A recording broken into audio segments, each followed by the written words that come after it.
না, টাকা নাই সেই কারণে না, নানা টাকা যেগুলো পাঠাইতো হুজুর গৌসুল আজম টাকা আসার আগে গরিবদেরকে দিয়ে দিত। আল্লাহর ওলিদের মধ্যে একটা জিনিস দেখলাম, কখনো পকেটে কোনো কিছু রাখতো না। তো আলেম আর অলির মধ্যে ফারাক কি? আলেমে রেখে দেয়, অলি দিয়ে দেয়। সিম্পল জিনিস। আলেম আর অলির মধ্যে ফারাক, আলেম রেখে দেয়, অলি দিয়ে দেয়। এটা আল্লাহর খাস দয়া, সেই পরিমাণ তাওয়াক্কুল। এই দিয়ে দেওয়ার কারণে মাদ্রাসা থেকে, হোস্টেল থেকে বহিষ্কার। শেষ পর্যন্ত হুজুর গৌসুল আজম বনে জঙ্গলে পর্যন্ত থেকেছে, পাতা খেয়ে খেয়ে জীবন ধারণ করেছে। হুজুর গৌসুল আজমের কারামত গুলো অন্যান্য ওলিদের কারামতের মতো না। হুজুর গৌসুল আজমের কারামত মুহাদ্দিসিনে কেরাম ধারাবাহিক ভাবে বর্ণনা করেছে। এবং আশ্চর্যের বিষয় হচ্ছে, আনোয়ার শাহ কাশ্মীরি দেওবন্দি আলেম, ফয়জুল বারির মধ্যে উনি লিখতেছেন, আমি কখনো মুজিজাতান আম্বিয়ায়ে কেরাম মৃতকে জীবিত করে সেটা আমি জানি, সেটা তো কোরআনের আয়াত, কিন্তু আল্লাহর ওলিরা মৃতকে জীবিত করতে পারে এটা আমি বিশ্বাস করতাম না। কিন্তু আমি বিশ্বাস করা শুরু করেছি কেন?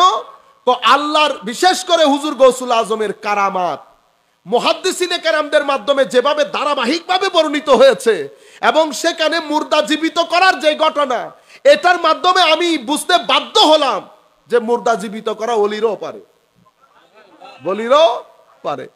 এটা তো মুসার খিদির নৌকা ছিদ্র করে দিয়েছে, এটা আমার নবীর খিজির ক্লাস নিচ্ছে। চিল একটা উপরে কা কা শুরু করেছে, জজবার মধ্যে এসে বলেছে আল্লাহ তোকে হালাক করে দেখ, সাথে সাথে মৃত্যুবরণ করে পড়ে গেছে। দর্শ শেষ, হুজুর গৌসুল আজম যাচ্ছেন, জিজ্ঞেস করেছে এটা কি হুজুর এই ঘটনা আপনি বলেছেন? আচ্ছা, আমি তো আর ওই অবস্থায় ছিলাম না, যে আল্লাহ তোকে মৃত্যু দিয়েছে সে আল্লাহর নির্দেশে জীবিত হয়ে যায়।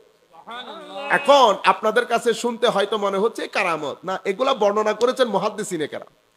এবং ইবনে তাইমিয়ার মতো ব্যক্তি, এরকম কঠিন ব্যক্তি হুজুর গৌসুল আজমের কারামত বর্ণনা করতে বাধ্য হয়েছে। এবং কারামত গুলো এক দুইজন না, শত শত হাজারে হাজারে লোক সেম কথা বলে গেছেন। এক মহিলা হুজুর গৌসুল আজমকে তার ছেলেকে দিয়ে গেছেন লুক আফটার করার জন্য, মাদ্রাসার মধ্যে দিয়ে গেছে। একদিন মহিলা দেখতে এসছে, বাচ্চা শুকিয়ে একদম চিকনা হয়ে গেছে। পরে দেখতেছে খাওয়ার মধ্যে কি ভিজা শুকনো রুটি। মহিলা, মার অন্তরের মধ্যে অনেক খারাপ লেগে উঠেছে। মা ছেলেকে নিয়ে হুজুর গৌসুল আজমের কাছে গেছে। গৌসুল আজম তখন দেখতেছে মুরগি, বুঝতে পেরেছেন, খাচ্ছে মুরগির হাড্ডি টাড্ডি পড়া। তখন মার মন একদম হয় না, মানে ভেঙে যাওয়া, যে আপনি কি করলেন, আপনার সম্মান আপন জায়গায়, কিন্তু আপনি আমার ছেলের সাথে এরকম, আপনার দস্তরখান এরকম। হুজুর গৌসুল আজম জজবার মধ্যে চলে এসেছে, মুরগির হাড্ডি গুলাকে বলেছে আল্লাহর আদেশে কি হয়ে যায়, মুরগি হয়ে গেছে। তখন ওই মহিলাকে বলতেছে, বেটা যেই দিন তোমার ছেলে এই পর্যায়ে যাবে সেই দিন সে মুরগি খাবে। তুমি আমার মুরগি দেখলা, আমার 30 বছরের গাছের পাতা খেয়ে খেয়ে জীবন ধারণের মুজাহাদা দেখলা না। হুজুর গৌসুল আজমের জীবনে এমনও সময় গেছে উনি হাঁটতে পারতেন না, হাঁটার সময় একেবারে দুর্বল হয়ে রাস্তার মধ্যে পড়ে যেতেন। মুজাহাদা পিরিয়ড, তবু এলমের রাস্তা ছাড়ে নাই, জ্ঞানের রাস্তা ছাড়ে নাই। শেষ পর্যন্ত নিজে বলছেন, এমন জ্ঞান শিখেছি আল্লাহ আমাকে বেলায়ত না কুতুবিয়তের মর্যাদা দান করেছেন। দারাসতুল ইলমা হাত্তা সিরতু কুতুবান, একদিন দুই দিনে না, ধারাবাহিকভাবে। এরপরে নিজের, তখন উমাইয়া আমলের শেষ অবস্থা, রাজনৈতিক অবস্থা খুব খারাপ।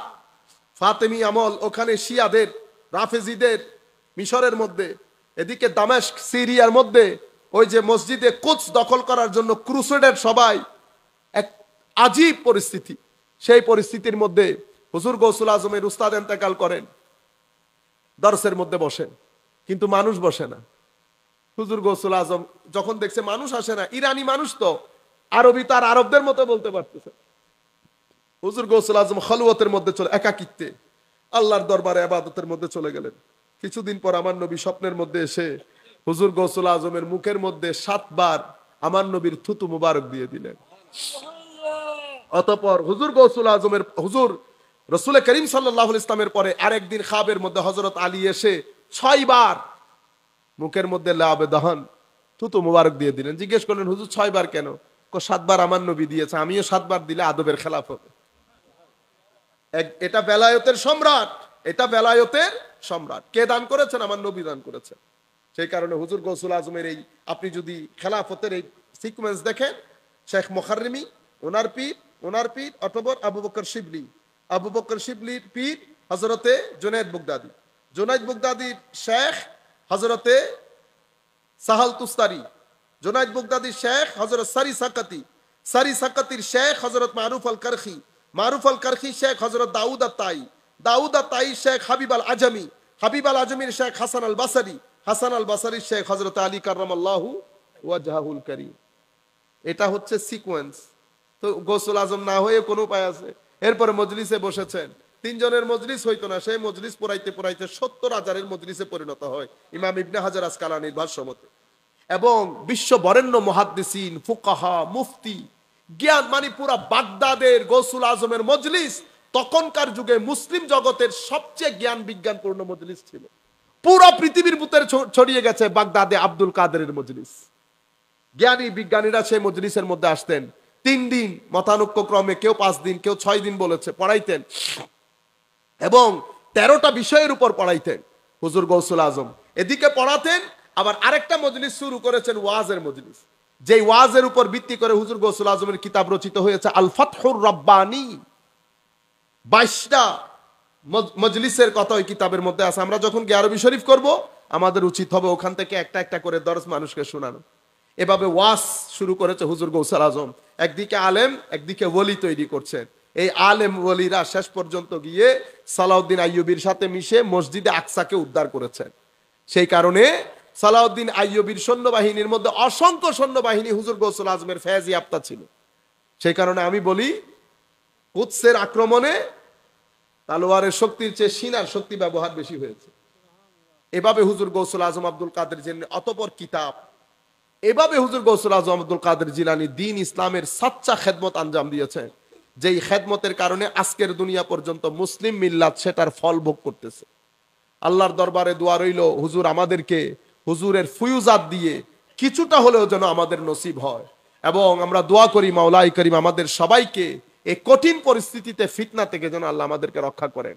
সত্যিকার আলে বাইত রাসূল, সাহাবায়ে কেরাম, আহলে সুন্নাত ওয়াল জামাতের আকীদার উপর যেন আমরা থাকতে পারি, দুনিয়া থেকে যেতে পারি, সেই তৌফিক আমাদেরকে দান করুন।